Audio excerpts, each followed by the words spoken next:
안녕하십니까, 이동환 교우입니다. 오늘은 물결에 밀려난 모래로다는 이야기를 하고자 합니다. 구독 꼭 눌러주시기 바랍니다. 원가는 신라 효성왕 때 신충이 지은 19채 향가입니다.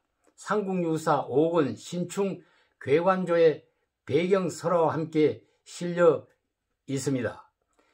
질 좋은 잣이 가을에 말라 떨어지지 아니하매 너를 중히 여겨 가겠다 하신 것과는 달리 얼굴빛이 변하였도다. 달이 그림자 내린 연못가에 지나가는 물결 속의 모래로다. 모습이야 바라보지만 세상 모든 것 잃어버린 처지여 라는 시입니다. 후구 2구가 없어졌으나 19채 향가입니다.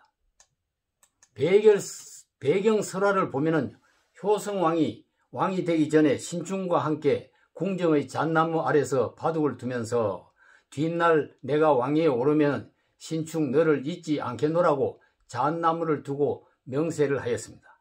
그러나 왕이 된 후에 그 약속을 그만 잊어버렸습니다. 신충은 원가를 지어 잣나무에 걸어 두었습니다.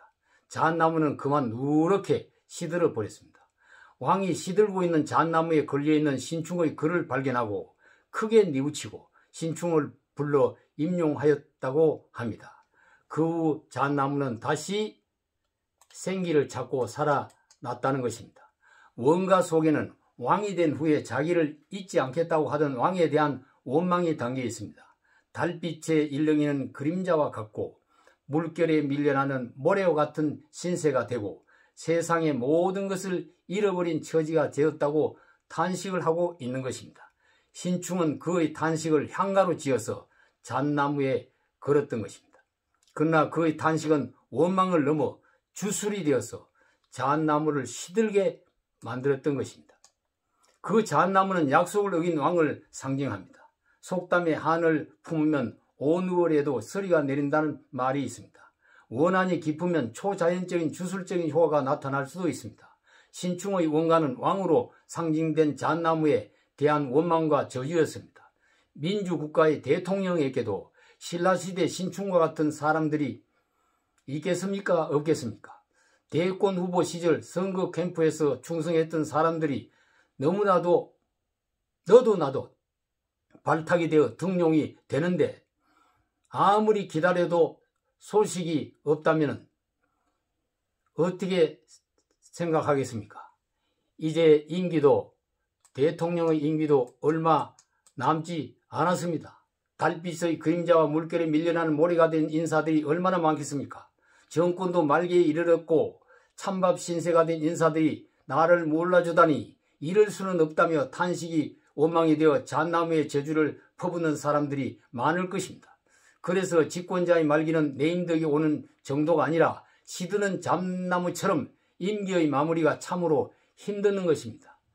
한 자리씩 주기는 해야 하고 자리는 한정되어 있고 위인설관도 무한정 할 수도 없는 일입니다. 어느 정권에서든 토사구팽 당했다는 사람들이 있습니다. 정권 창출의 공로자로 자처하는 사람들의 욕구를 모두 채워주기는 참으로 불가능한 일입니다. 역대 집권자가 임기를 못 마치고 도중 하차하거나 퇴임하고도 감옥을 가는 이유가 물론 자신과 가족의 잘못도 있고 반대 세력의 정치 보복도 있습니다. 그러나 자기와 생사고락을 같이 했던 동지들이 분열을 하고 배신을 하고 있기 때문인 것입니다. 정권 쟁탈전에 승리한 후에 획득한 전리품을 골고루 분배하기는 매우 어렵습니다. 그런데 자기를 반대한 사람들도 함께 나누어 간다는 일은 거짓말이라고 볼 수 있습니다. 성자 독식과 자기들만의 잔치도 싸우지 않고 잘하기 어렵습니다. 신라 향가 원가에서 잣나무가 신충의 원망과 저주를 받고 시드는 고사를 잊지 말아야 합니다.